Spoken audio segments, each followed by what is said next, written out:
Nga hapësirat të pamjaftueshme për ruajtje në një depo moderne me standarde bashkëkohore.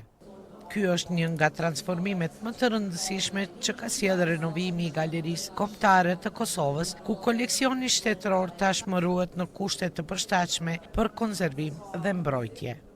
Ky projekt nuk ka qenë thjesht një renovim i objektit, por një transformim i plotë i infrastrukturës së institucionit, duke krijuar kushte bashkëkohore për ruajtjen, konservimin, studimin dhe prezantimin e trashëgimisë sonë artistike. Institucioni tashmë disponon në infrastrukturë që mundëson ruajtjen dhe trajtimin profesional të Fondit Shtetëror të Artit, i cili gjatë viteve të fundit është zgjeruar ndjeshëm.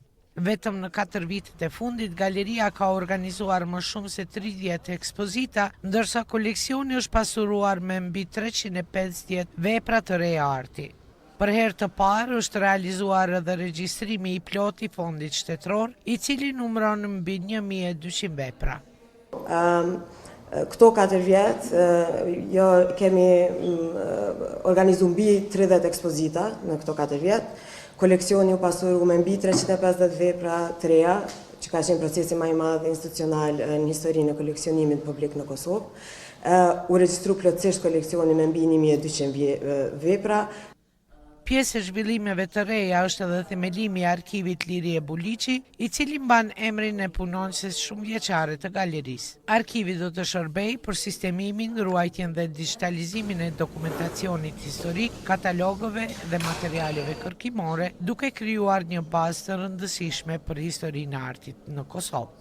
Po e kemi emru arkivi Lirie Buliçi për me ndërru trashëgimin edhe punën që ka bërë Lirie Buliçi, që ka qenë pjesë e stafit të galerisë nga vitin 1980 deri në 2020 kur ka dalë në pension, dhe një prej personave që ka meritat më të mëdha për ruajtjen dhe arkivimin e gjithë dokumentacionit, që mendoj që është një krahas fondit të galerisë, një prej pasurive shumë të mëdha për galerinë kombëtare, që gjitha dokumentet, kataloga, duke përfshirë ato që në një moment ndoshta është dëshmë anësu, i kemi të gjitha.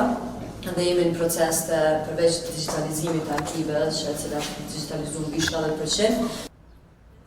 Rihapja e Galerisë Kombëtare u shënua me ekspozitën kolektive Jo gjithë njerëzit ekzistojnë në të tashmen e njëjtë, e cila sjell vepra nga Fondi Galerisë Kombëtare të Kosovës, të realizuara nga vitet 1970 e deri në ditët e sotme, duke krijuar një dialog ndërmjet brezave të artistëve dhe praktikave të ndryshme të artit bashkëkohor.